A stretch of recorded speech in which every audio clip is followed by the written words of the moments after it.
Hello, welcome my friends to the Better Eurofan, that's me. For today's episode I'm going to review the Swiss entry for Eurovision 2022, which has been represented by singer Marius Bear with the song Boys to Cry. Switzerland shocked in the last year's contest with a really very good song and the amazing voice of young steers. So expectations were really high towards this year's contest. Let's take a look on who was the artist chosen to represent the Helvetic Confederation on the stage of Turin.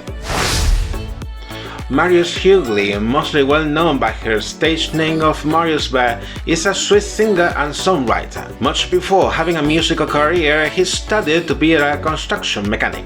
But he would later drop out those plans to travel all around Switzerland and Germany as a street musician. Going in his self-discovering as a musician and composer, he moved to London in 2017 to study musical production in the prestigious BIM Institute. It will be a matter of time of those experiences to be translated in music words, and that happens with the release of his debut studio album in 2019, reaching high rankings in the Swiss musical charts. Back then, in his native Switzerland in 2020, he achieved more acknowledgement thanks to his participation in the television show I Can See Your Voice. His cover of Whitney Houston's song I Wanna Dance With Somebody Who Loves Me made him earn a lot of fans, and earning a name by himself into the Swiss musical scene. How's that the name of Marius Bear comes as a Swiss representative? Now I'm going to explain it. The Swiss public broadcaster, following their strategy of internal selections in recent years, opened a submission period for Swiss singers and songwriters to send their proposals on September of last year. Those proposals will be carefully evaluated by a panel of Swiss viewers and a specialized international 23-member jury. Then, in early March, after reviewing several proposals, Marius is finally announced as the Swiss representative for the contest, with the release of their official music video.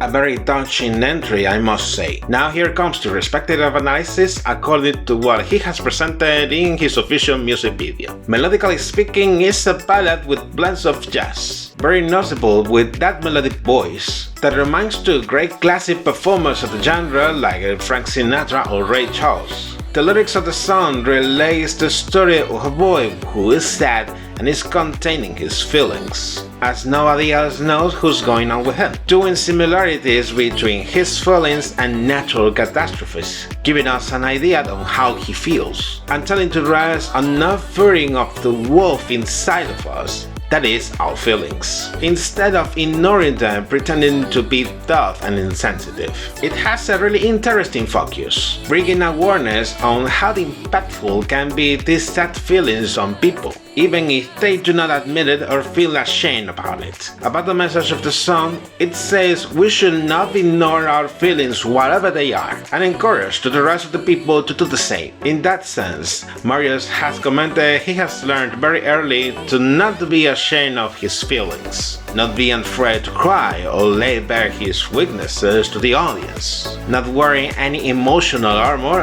and being just who he is, encouraging them to do it as well. It's lovely and important at the same time, taking into account the sad fact that nowadays this society instills mostly on men that they should not be allowed to openly express their feelings, not even cry in public. The song is an effort to crumble down those social stereotypes and being free of have any kind of feelings any time of our lives. Analyzing the official music video, the plot is developed in a sort of life story narrated by him. In the beginning, Marius is singing in an empty house sitting on a chair while he is performing the song. Later, the shot changes to one mirror in the living room of the house, where the boy related in the lyrics is seen with a cardboard armor, covering the face with a cardboard helmet while he sees himself in the mirror. As the music video goes, Marius is still performing the song in the living room of the house, while shots of the boy of the story are seen and dealing with many setbacks,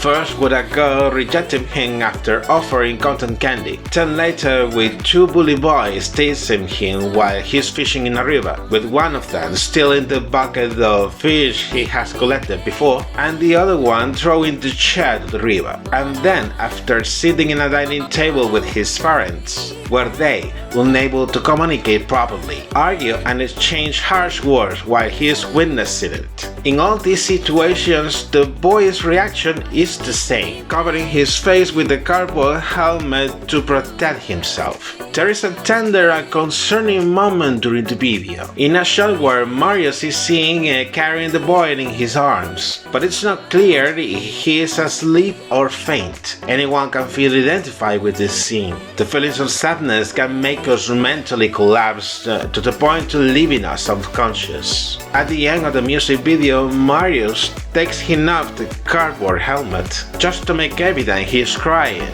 matching with the song's title, showing his feelings in a very symbolic way. Making a summary of all the comments, the Swiss entry for this year is right, although it's nothing too extraordinary. However, being a really touching song, with situations we can all feel identified when we were children, for sure it will move people's hearts. Talking about the staging and touring, it was seen during the rehearsals it was going to be quite sober, with just him in the center of the stage, almost in darkness if it wasn't for the spotlights, using visual graphics with animations of drawings, allegorical to phrases mentioned in the lyrics. But after seeing his live performance in the first semi-final, I got really disappointed with his voice, because I wasn't expecting that. I do not listen that crooner voice as it's heard in the recorded version of the song. And added to it, I did not understand at the moment how he did qualify. Then after, during the counting of the votes in the grand final, it was evident that he received all the points from the juries, while he did not receive any single point for the televote,